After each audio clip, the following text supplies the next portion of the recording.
Alors bonjour à tous, alors je suis avec Lucie Castel qui est auteure chez Harlequin et chez L'Homme Son Nom également. Et du coup, elle vient de sortir un roman que je viens de lire qui s'appelle Qu'est-ce qui fait pleurer les crocodiles.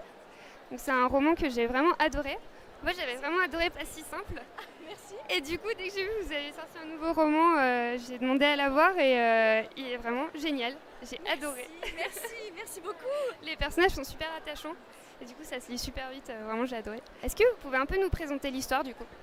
Alors, concernant l'histoire, on se retrouve avec une jeune femme dont on suit les aventures et elle est galériste dans une très très grande galerie à Monaco. Elle est spécialiste des pré-raphaélites et pour une raison qu'on ignore au début, elle est en congé forcé. Son patron l'envoie sans lui donner trop le choix, donc en Écosse, près de la ville côtière d'Oban, et elle arrive dans un magnifique hôtel qui est un ancien château que la reine Elisabeth Ier donnait et offrait aux pirates pour bons et loyaux services, entendez le plus de navires français qu'ils pouvaient couler. Et c'est une vieille bâtisse très baroque, un peu étrange, et il va s'y passer plein de choses, et notamment elle va faire la rencontre de tout un tas de galeries de personnages entre le personnel de l'hôtel et les clients de l'hôtel qui sont tous un peu barrés et qui cachent de gros secrets, et elle va se retrouver un peu entre les deux, et comme elle s'ennuie à mourir et qu'elle n'était pas du tout partante pour aller se terrer en Écosse, elle va commencer à enquêter un peu à droite, un peu à gauche, et elle va tomber sur des alliés, que ce soit du côté de la clientèle ou que ce soit du côté du personnel, et tous ensemble ils vont créer une espèce de groupe assez improbable, et ils vont se mettre à enquêter sur des mystères qui se passent au sein de cet hôtel et de cet ancien château. Donc voilà. Quelle a été, comment est-ce que vous avez créé l'histoire? Quelle a été votre source d'inspiration pour l'univers et pour les personnages? Alors clairement, quand j'ai eu l'idée de ce roman, j'avais en tête un film que j'ai adoré qui s'appelle The Grand Budapest Hotel. Donc j'ai pas adoré que ça chez le réalisateur, mais particulièrement ce film. Et pour l'ambiance, une autre source d'inspiration qui est un roman et qui d'ailleurs a été un petit téléfilm, c'est une aventure de Miss Marple qui s'appelle Bienvenue à l'hôtel Bertram. Pour le côté vieille bâtisse qui ne change pas, qui est un peu figée dans le temps et dans lequel il se passe un peu plein de choses. Clairement, c'était ça que j'avais un petit peu en tête en fait en écrivant le livre. Du coup, j'aimerais bien un peu parler du personnage de Sophia. Moi, j'ai vraiment adoré ce personnage, je me suis vraiment retrouvée en elle. Elle est très déterminée et ce que j'ai vraiment adoré, c'est au niveau des dialogues. En fait, elle a un humour assez cru comme ça et j'adore ce genre d'humour. Et du coup, je voulais savoir comment est-ce que vous avez créé ce personnage-là? Alors pour le personnage de Sophia, j'avais en tête un peu l'idée du chat sauvage. Qui à un moment se laisse adopter par une famille. Alors elle s'adoucit un peu, mais en même temps elle n'oublie pas qu'elle est un chat sauvage. Donc du coup elle a ces réflexes-là et elle ne veut pas montrer ses sentiments, c'est une écorchée vive. Elle est issue de la DAS, elle a presque pas connu sa mère. Elle a eu une enfance difficile et donc elle a endossé le rôle de mûre. Je suis en titane, je suis en roc, personne ne peut m'atteindre, je suis là pour protéger la seule personne que j'aime et avec laquelle j'ai grandi, donc sa meilleure amie. Et du coup voilà, et en fait elle a oublié, elle ne sait plus comment ouvrir, entrouvrir le pont-levis pour mener à l'intérieur du château, elle ne sait plus comment faire ça. Et du coup voilà, c'est un mix entre les deux, en réalité c'est une boule d'amour. Elle attend que ça en fait, elle attend que de fissurer l'armure pour que son amour se déverse, parce qu'elle ne sait pas quoi en faire de cette boule d'amour et elle ne sait pas comment la gérer. Et j'aime bien le côté très dual de ce personnage qui offre un masque, un visage, et en réalité quand on creuse un peu, c'est quelqu'un de réalité très fragile et de rempli d'amour, même si elle griffe avant de réfléchir. Et j'aime bien le côté très civilisé et poli de la représentante d'une grande galerie d'art spécialiste en pré-raphaélite, et le côté très langage des rues moi je me suis battue toute ma vie dans la cour de récré et dans les orphelinats et dans les foyers que j'ai fait, et donc de temps en temps ça switch un peu sans qu'elle le veuille, et je trouvais le ressort comique assez intéressant à faire en fait. Vous êtes aussi auteur de polar et de fantasy chez L'Homme Sans Nom, et du coup je voulais savoir comment est-ce que vous appréhendez l'écriture de différents genres? Alors moi, je fais partie de ces auteurs très instables et très schizophrènes qui ont besoin de se mettre des challenges à chaque nouveau roman. Et je m'ennuie très vite dans un genre. Même le genre du thriller et du polar qui est mon genre de prédilection vraiment, c'est celui dans lequel je m'épanouis vraiment. Mais quand bien même, quand j'ai fini un polar, je n'ai pas envie d'en recommencer un tout de suite parce que j'arrive à la fin, j'ai dit tout ce que j'avais à dire et j'ai envie d'aller vers autre chose. Et du coup, chaque fois que je change de genre, je me remets en cause à chaque fois parce que il faut que je me rappelle les codes du genre.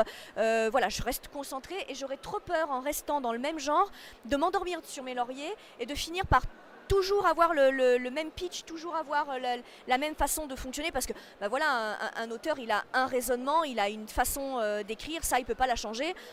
Parfois on dit qu'un romancier il écrit toujours le même roman en boucle, mais c'est un petit peu vrai en fait.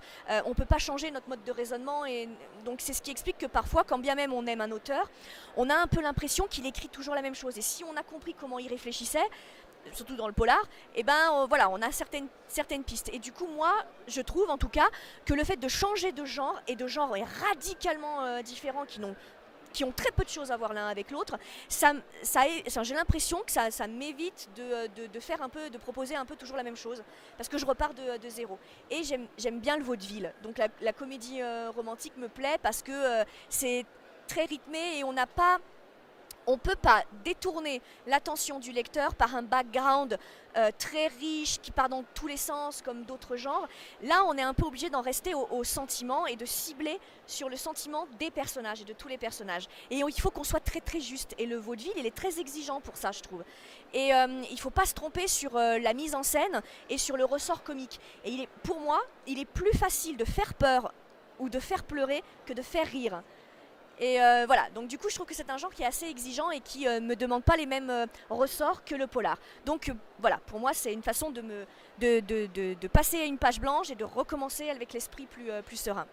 Quels sont les auteurs et les livres aussi qui vous inspirent et vous influencent dans votre écriture en général? J'en ai plusieurs, je vais pas réussir à les classer, alors je vais les donner un peu dans le désordre. Très clairement, je dirais Dickens. Je dirais Gaiman, je dirais Jasper Forbes, voilà, pour ceux dont je pense là tout de suite.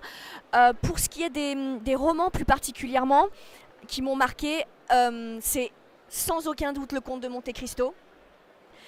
J'aime beaucoup, bien sûr, toute son œuvre, mais vraiment particulièrement Le Comte de Monte Cristo, qui à l'époque où je l'ai lu, j'avais 13 ans, et ça a changé ma vie.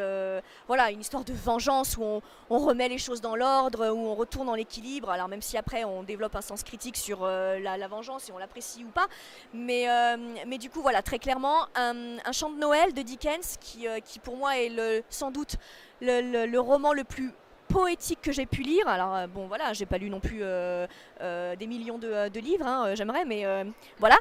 Mais pour ce que j'ai lu, pour moi c'est le roman le plus poétique. Je le relis toutes les années, voilà, à la période de Noël. Bon, je le connais par cœur maintenant, mais à chaque fois je le relis et à chaque fois c'est un voyage incroyable. Et puis voilà, pour les romans qui m'ont le plus marqué. Après, j'ai des romans qui me marquent une année. Parce que voilà, quand j'arrive à la fin de l'année, je repense un petit peu à tous les romans que j'ai lus et j'ai des fois des grosses surprises et des coups de cœur sur une année auxquels je ne pense pas de façon récurrente et que je ne relirai pas, mais qui à un instant T m'ont marqué parce qu'ils m'ont surprise, parce que je m'y attendais pas, c'est une découverte. Donc voilà. Mais mes deux romans dont je me parle tout le temps, voilà. Et puis bien sûr, ça fait cliché de le dire pour un auteur de polar, mais Arthur Conan Doyle, évidemment, Agatha Christie. Évidemment, voilà, ça coule sur sens quand on commence à lire mes polars, on sent c'est un hymne à l'amour Agatha Christie à chaque fois, donc voilà. Est-ce que vous avez un livre préféré? Je sais que c'est assez difficile d'en choisir qu'un seul, et du coup si vous en avez un, nous dire pourquoi vous l'aimez autant. Eh ben, c'est Le Comte de Monte Cristo. Ça change pas malgré les livres que j'ai pu lire après mes 13 ans, et j'en ai lu un petit peu. Ça reste Le Comte de Monte Cristo parce que je pense que ça fait écho à quelque chose en moi et je suis particulièrement sensible aux histoires de vengeance. Bon, on sait tous que le Comte de Monte Cristo a donné lieu à quantité de reprises, que ce soit cinématographiques, que ce soit dans d'autres romans, que ce soit dans des séries. Voilà, alors des fois c'est des adaptations très libres, mais le ressort de l'homme ou de la femme brisé à un moment, dont la vie explose parce que d'autres personnes y trouvent leur compte et lui volent sa vie pour construire la leur. Il y a un côté très vampirique là-dessus. Ça a été repris des quantités de fois. C'est de ce point de vue-là, Comte de Monte Cristo est extraordinaire et intemporel parce que les thèmes qu'il aborde sont intemporels. Mais du coup, je reviens toujours sur ces histoires de vengeance et celles que je préfère sont et restent des histoires de vengeance. Et je pense que c'est parce qu'à 13 ans, ça a été la révélation pour moi. Le côté justice. Mais très certainement parce que pour moi, le symbole le plus important, c'est la justice. C'est ni la liberté, ni l'amour, ni bien sûr qui sont des valeurs extrêmement importantes pour moi, mais depuis toute petite, et je ne saurais dire pourquoi, parce que j'ai jamais été victime, je touche du bois, d'horribles injustices, hein, donc bien sûr. Mais la symbolique de la justice et la valeur de la justice, pour moi, est une de celles que je mets en haut de ma pyramide personnelle de valeurs. Et donc évidemment, là je me retrouve face à une histoire où justement on remet les compteurs à zéro, on reprend ce qu'on nous a volé, on rééquilibre les choses malgré toute l'horreur de la vengeance et le fait qu'elle est moralement répréhensible, on est bien d'accord. On ne remplace pas un malheur en créant un autre. Voilà, donc c'est très dual ce sens de la justice qui crée des malheurs en série pour réparer un malheur qui de toute façon s'est réalisé. Donc on lui rendra jamais ses 20 ans passés derrière les barreaux, on lui rendra jamais son amour perdu, ses illusions perdues, les décès qu'il a eus, qu'il a vécu. Bien sûr, ça il ne le récupérera jamais et le fait qu'il se venge de ça, ça ne le calme pas pour autant à la fin d'ailleurs, hein. C'est quelqu'un qui reste profondément malheureux bien après certainement, mais il n'empêche que ce ressort, cette possibilité qu'on a à un moment d'aller dire à ceux qui nous ont causé tout ce malheur, je suis là, je suis de retour, je suis encore debout, je suis plus fort et maintenant je vais vous demander l'addition, c'est quelque chose qui m'a un peu voilà, c'est quelque chose qui m'a parlé, donc c'est pour ça que ça reste mon histoire préférée. Alors, merci beaucoup en tous les cas d'être passé et d'avoir répondu à toutes ces questions. Merci à vous. Du coup, j'ai une petite question, c'est peut-être juste pour moi, du coup, je le couperai si vous ne voulez pas y répondre. Je voulais savoir si vous aviez d'autres projets d'écriture en cours et si vous pouvez m'en parler, du coup. Bien sûr. Alors, pour les projets en cours, j'ai une nouvelle comédie romantique sur laquelle je vais travailler dès lundi quand je rentrerai du salon. Qui va être une revisite très décalée et déjantée du mythe de Roméo et Juliette et qui va se passer donc en Corse, dans un petit village où deux familles corses vont s'affronter. Donc voilà, et du coup j'espère que ça va donner lieu au développement de personnages touchants, authentiques. Voilà, moi je suis tombée amoureuse c'est cliché aussi de dire ça parce que c'est l'île de beauté, donc on sait à quel point elle est magnifique, mais je suis tombée amoureuse de la Corse quand je l'ai découverte il y a 1 an, et notamment de ce petit village dans lequel va se dérouler l'action, et je voulais absolument créer une histoire là-dessus, puis parler de mon amour pour cette île magnifique, et donc du coup voilà, et bien sûr juste après j'embrayerai avec un nouveau polar, et donc j'hésite encore entre me lancer dans un thriller contemporain, un one shot, ou prolonger ma série d'enquêteurs sur lequel je travaille là depuis 2 ans, hein, mais mon duo d'enquêteurs d'Évariste Fauconnier et Isabeau Ledu. Donc voilà, je sais encore pas trop, ce sera ou l'un ou l'autre au niveau des sorties. Donc voilà. Mais je vous en prie, merci à vous. Merci beaucoup d'être passé, du coup c'était vraiment gentil.